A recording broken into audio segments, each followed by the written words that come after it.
Alright guys, welcome back to the channel. Today we are back on the Matchbox restoration train. We're going to be working with this Ford Corsair sedan. It's Matchbox series in number 43. And you can see it's kind of a yellowish minty green or beige. We're going to try to do something to match up that paint. If you look closely, you can see we have silver paint in the headlights and the front grille. Windshields are pretty much scratched, very scratched up. We have the tow hook very fragile there. And very important here, just to show you that a lot of these cars are not uniform. You have the big side of the axle on the back here on the, well, this is the passenger side because this is right-hand drive, but in the front the axle is backwards or opposite of the rear. As you can see here, big side, small. There's a lot of corrosion here on the chassis, but we're going to be cleaning up. The wheels look to be in very good conditions considering the year of the car. And for that, we're going to be drilling it apart. For that, we're going to see you on the other side. Alright guys, so let's talk about the tools we're going to use. First thing we need is this drill bit right here. This drill bit is a 1/16 drill bit. Why? Well, I'll tell you pretty much real quick. This is the drill bit we're going to use to initiate the hole right down the middle, and it's also going to serve us as a guide for this other one, which is 9/64. And by the way, everything I show here is going to be in the video description. So once I drill with this, with the small one, that hole not only is going to serve the purpose of be the hole for the little screw that we're going to use, but it's also going to be the guide for this, so it doesn't wander around and you're going to drill and mess up the base. 9/64 happens to be the perfect size and about the perfect size for the hole that's already in the chassis, so you don't drill any part of the chassis, especially when it comes to Hot Wheels. These old cars, the hole tend to be a little bit smaller, but that's why we don't drill all the way through with this. We just want to take the head of the mushroom post, and if we can, we could assist ourselves with a flat tip screwdriver. To put it together, we're going to be using a 256 tab. 256 tab. Again, I have a link on the video description. Once we do that, we're going to be using button head 256 screws. To me, this is the best option, as this screw looks very similar to the original rivet or mushroom post, and you can still in the future take it apart. So it's a 256 button head screw. Again, everything is going to be in the video description. Now let me get ready here to start drilling, and I'll be back.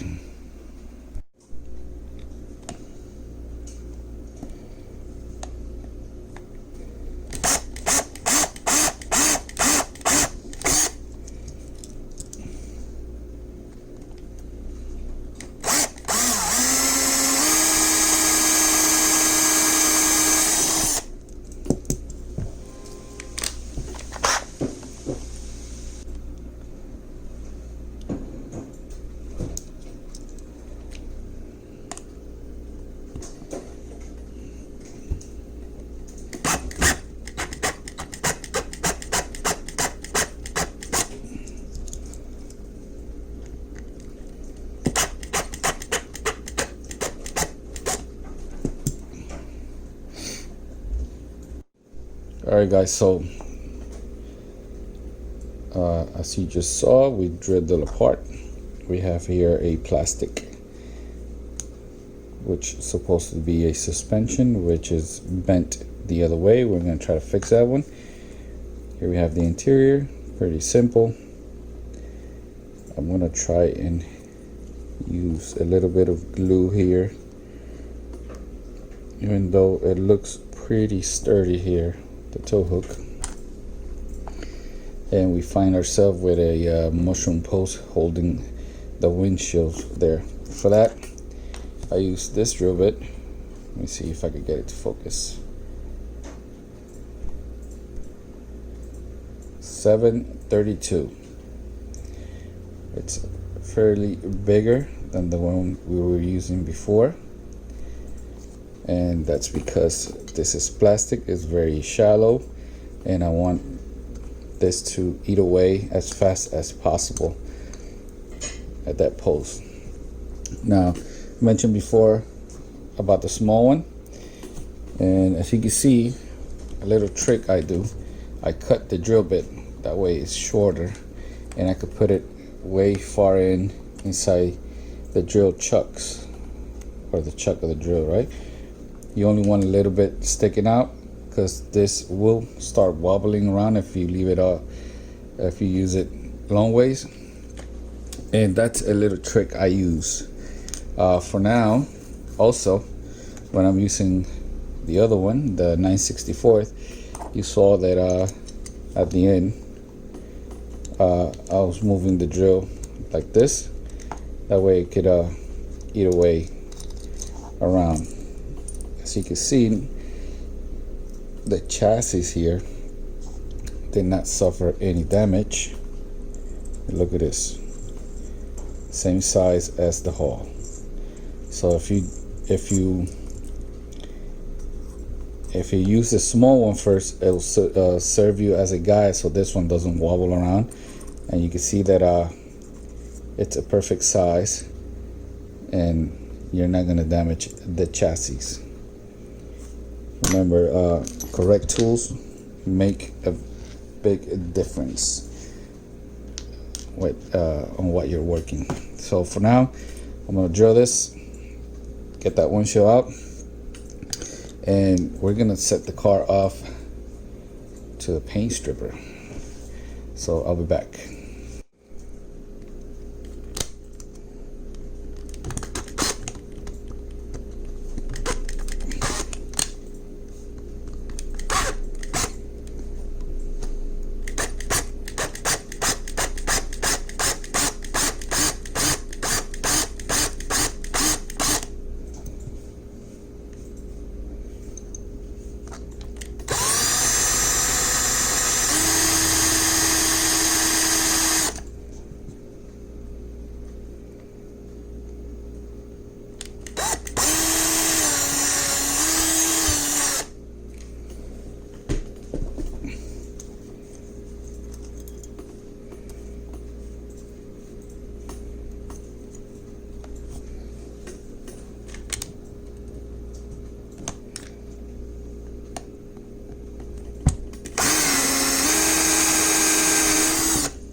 Alright guys, for the next step, before you move on, I like to test out the chassis back in the car just to make sure that everything fits properly. Of course, you got to do it the right way. Now, here in the front, I see that this side is not sitting properly. If you look at it like this part is hidden, this part is not. That's too because when I just drilled it, it created a lip here, and it's not letting that post sit properly inside the chassis. You see the rear goes straight through, in the front it's not. So for that, I like to use this barrel grinder on my Dremel, and I eat all around it. Now in this case, you see I don't have a lot of space, so I'm gonna be using this, which is like an apple grinder, I guess that's the way I call it. And I'm gonna clear out this post here just to make sure the windshield goes back without any problems after we paint. And I'm gonna eat around it. Now sometimes I also I might use it this time. If you have old disc, don't throw it away. This one is perfect. It's just very small, and I could use it to grind out the border here in the front. So let me get my Dremel and I'll be back.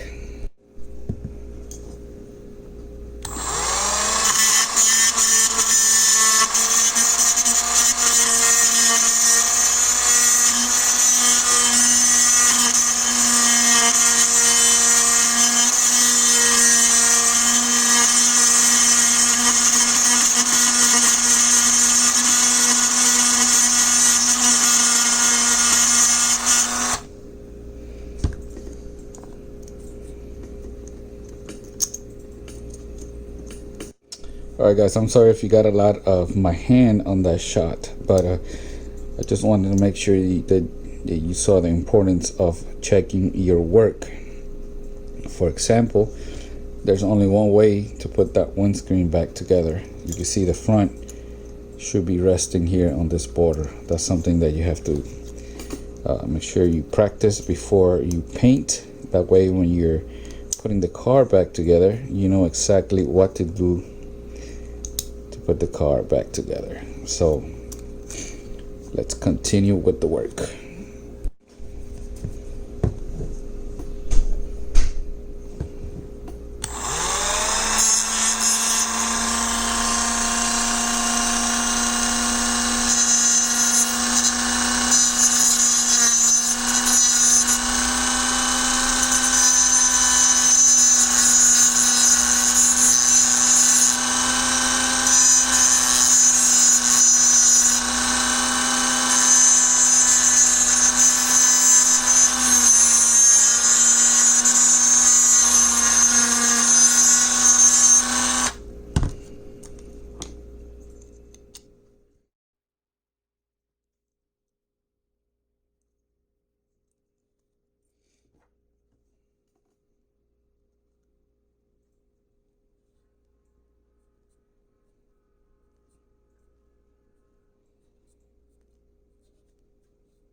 Alright guys, we just tapped that hole. Yeah, I said that. We tapped that hole. Alright, so let me get the screws. 1 and 2. And of course then we're going to be trying out everything before we remove that paint and do our paint job.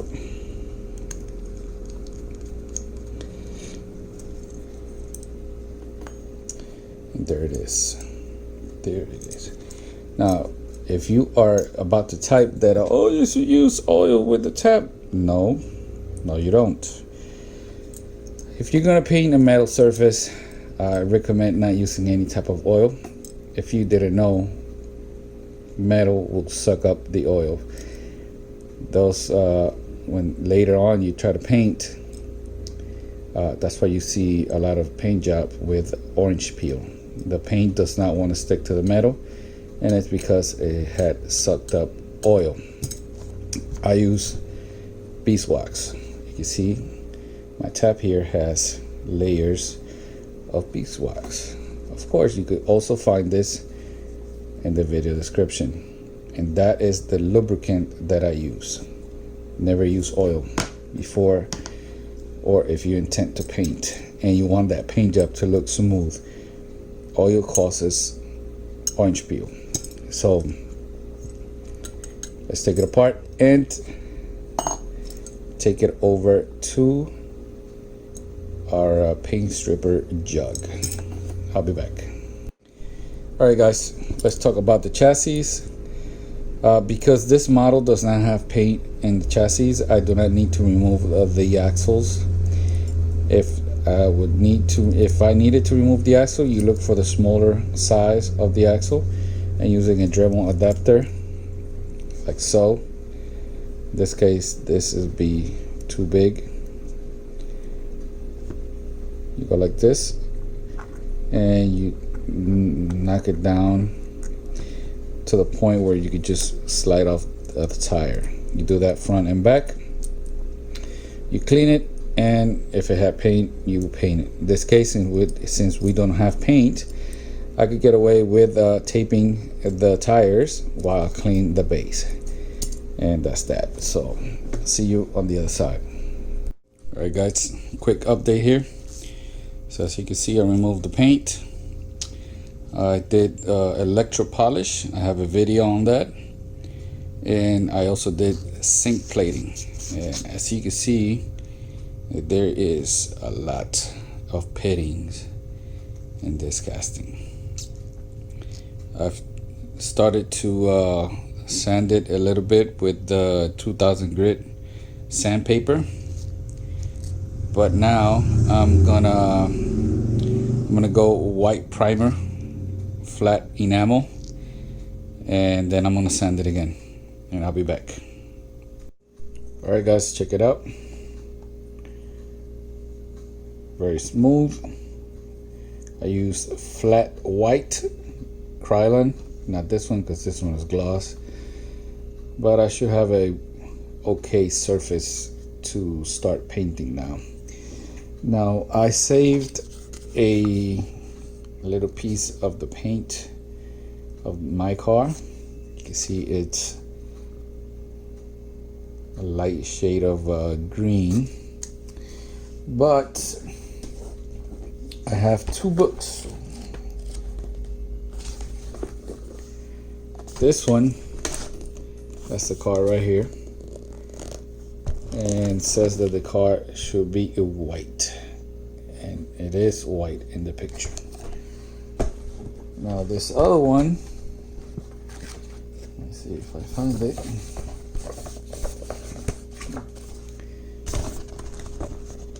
You have here, it says white. The variation is same color but with gray plastic wheels, but this one doesn't look white. It tends to be a lighter shade of green. So if you look online like I did, there are very different shades of color with this car. My belief is that in the factory there was a paint contamination, or they did not clean when they were going to use the white paint, right? So most likely they had a routine. Maybe the car before was kind of green and they didn't clean it very good.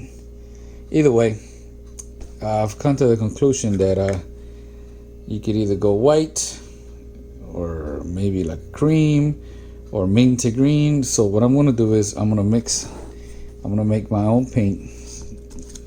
Try to get something close to this. Doesn't have to be perfect. I'm going to be using this color, gloss white, and this one, gloss ivy leaf. Now all of these are gloss finished, none of them are flat, and I'm just gonna decant them on these little cups here, and I'm gonna be using my airbrush. If you didn't know, you can either go out and buy a little jar like this for like $5 of enamel paint, or you could just buy spray paint and it already has the thinner inside. So it's a win-win situation here. So I mean, I'm not like this, I just bought this for this, but I either spent $5 on this or $5 on a little thing like this, and then I have to go out and buy thinners, and you know, it's crazy. So I'd rather buy the spray can. And let me mix it and I'll be back.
All right, so that was pretty simple, and looks pretty close. So I'm gonna go paint and I'll be back. All right guys, check it out. Look at the base. Did electro polish. As I mentioned before, I have a video on that. That's ready. You can now see the plastic suspension part bent the other way. I just hold it with a tweezer, boiling water, take it out real quick, and then lightly sort of force it to the other side. If it first, don't leave it in for too long, just go a little small, you know, a few seconds at a time until it slowly bends. And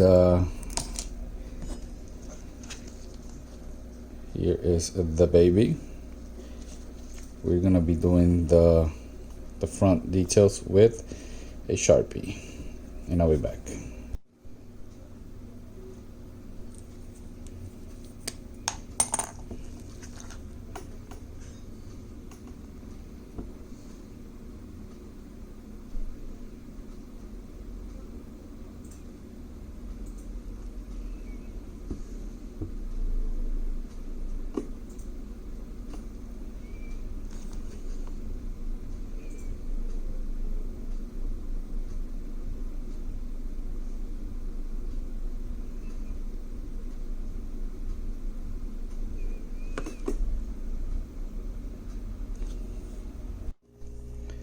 Alright guys, let's take a look at what we started with, and here is the finished product.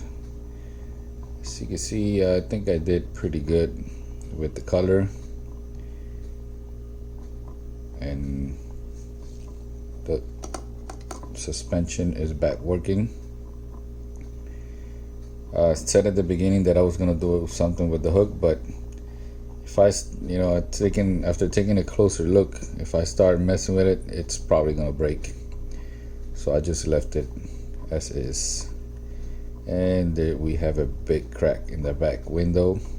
Can't really do anything about that either.